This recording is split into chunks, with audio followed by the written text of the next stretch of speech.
My name is Bradford Lassiter, and this is The Rundown.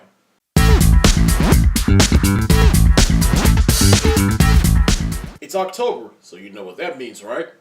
It's Halloween. Halloween is that time of the year where people get to dress up as someone that they're not and go to random people's houses and get free candy. Or get to go to Halloween parties and dress up as someone that they're not, and that there's a 50-50 chance that girls will use this as an excuse to dress up like sluts. But it is also that time of the year where you get to marathon through all your favorite horror films or Halloween-related films. So in this video, I will run down through all my favorite films to watch during the Halloween season.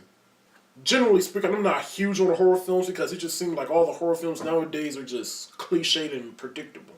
But every now and then, I can enjoy a good horror film that's scary and clever. Every now and then we get one of those, like this first film that I'm about to start out with. Now this movie came out last year, and it's one of my favorite movies of last year, and it was a huge surprise last year, and that is The Conjuring. I absolutely love this film because of how director James Wan handled this movie. He made this movie without it being too bloody and gory and just concentrated on the scary aspect of it. But that's not the only reason why I love this movie. I also love it because of the concept of the film, which is about two supernatural investigators. It informs me that there were real people too. And in case you're wondering, no, I'm not going to see Annabelle, nor am I going to review it because I heard the critics' reviews of it and everyone is indifferent about it, so I'm just going to skip out on it and wait till the Blu-ray comes out. This next film is going to be a little lighter. I know some people didn't really like this movie when it came out, but I don't care. I love this movie when I was a kid and it's nostalgic for me. And I still enjoy it now as an adult, and that is the live-action Casper movie. I remember I used to have the VHS copy of this movie and then I gave it away and I wish I never did. But anyways, the point is like, hey, there's a Halloween party in this movie and there are ghosts in this movie, so I guess this movie does count. So anyways, Casper, really enjoyable film. Continuing on with the ghosts, you got 13 Ghosts. Now I know most people don't really like this movie, but again, I don't care.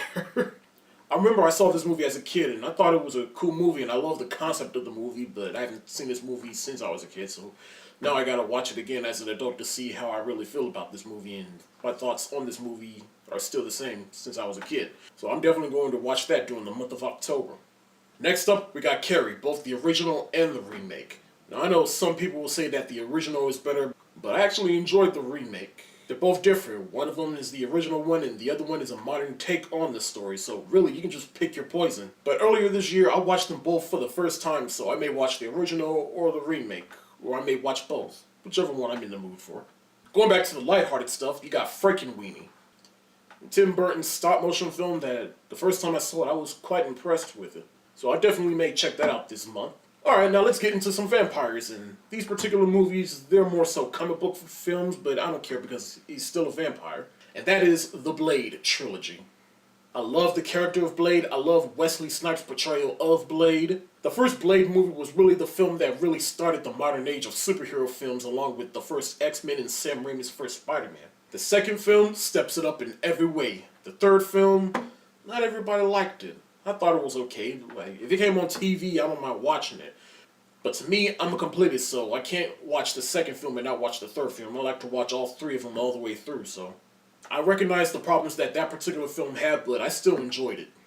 Another film that I saw when I was a kid and that I liked, but then as I got older, I come to realize that not a lot of people liked it. And that's because it was a step back from its predecessor, Interview with the Vampire, and that is its sequel, Queen of the Damned. I don't really understand why people didn't really like this movie, so I guess I'll just have to watch Interview with the Vampire to really figure it out. But in any case, Queen of the Damned, I really like this movie, and it was Aaliyah's second film before she passed. But in any case, Queen of the Damned, I really like this movie, and it was Aaliyah's last movie before she passed, even though it was her second film, and she had a role in The Matrix Reloaded. And at the time when she died, she didn't finish up all her scenes for The Matrix Reloaded, so therefore that will really make it her last film, but they ended up cutting her run and recasting her character. But in any case, Queen of the Damned, I liked it, and I don't care what anybody says. Now let's go to zombies, starting with the film that put director Zack Snyder on the map as a director, and that is Dawn of the Dead. I love the concept of being people trapped in a mob, and that's surrounded by zombies. So Dawn of the Dead is worth your time, and it is an awesome zombie movie. Another zombie film that I love is part of the Grindhouse films that are by Robert Rodriguez and Quentin Tarantino, and that is Planet Terror. I love this film simply because, you know what I like? Good zombie movies. But you know what I like even more? A good exploitation film. And Robert Rodriguez really blended the two together to make a really awesome movie. Plus, without Planet Terror, we wouldn't have gotten that awesome fake machete trailer that spawned a actual movie. Now, again, you know what I love? A good zombie film, but you know what I love even more? A good comedy, and that is Zombieland. I remember the first time I saw this movie, I have never had so much of a good time with a zombie film as I did this film. I really love the concept of Zombieland, and it really worked for me. And sometimes I look up at the sky and wonder, why haven't they made a sequel to Zombieland yet?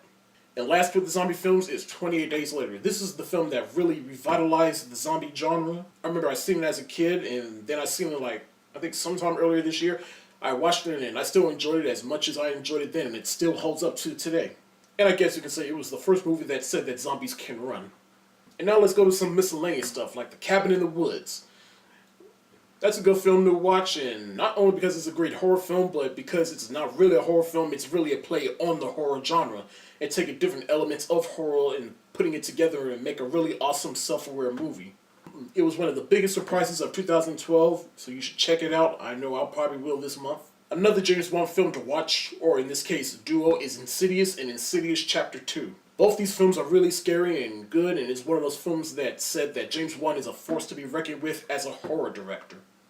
These series of films I consider on my guilty pleasures, and that is the Final Destination films.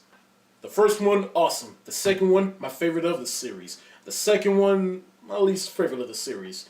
The fourth one, my second favorite of the series. And the fifth one, it was okay. Still enjoyable, but meh. The Last House on the Left is a good thriller to watch. I remember the first time I saw it, I really enjoyed it. And now I'm going to close off this list by talking about the 3 horror franchises you got to watch during the Halloween season. The first is the Child's Play movies, otherwise known as the Chucky films. And to be honest, I've seen all of them except the third Chucky movie and the recent straight-to-DVD Chucky movie, which is called Curse of Chucky. And I don't count that to see the Chucky movie because to me that's not worthy of the Chucky name, but I generally like it. It's okay to watch, but for Halloween, I'm just saying, See the Chucky is a complete train wreck compared to its previous films, but it's still a good comedy to watch. But as a horror film, But Chucky is a creepy doll that tries to kill you. What more could you ask for? That's awesome. And the other 2 horror franchises are Freddy Krueger and Jason Voorhees, otherwise known as the Nightmare on Elm Street films and Friday the 13th.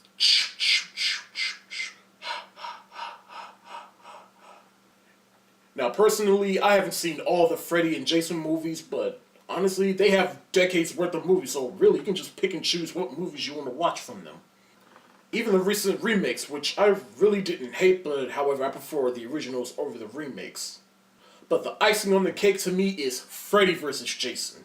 I don't care what anybody says. This movie is awesome. You got 2 horror icons in a movie together fighting. How awesome is that? Back in the day, this was like the Batman and Superman that everyone was waiting for, and it was awesome. And that's my rundown of all my favorite films to watch during the Halloween season. If you don't like it, oh well, it's my list, and it's what I enjoy watching during the Halloween season. By next year, I may have seen some more Halloween or horror films that I will put on this list, and I will make a video for that. That's it for the day. Like what you see, subscribe to this channel, subscribe to my other channel. The links are in the description below. And be sure to follow me on Facebook, Twitter, and Tumblr. And be sure to check out my rundown videos and my website. Happy Halloween.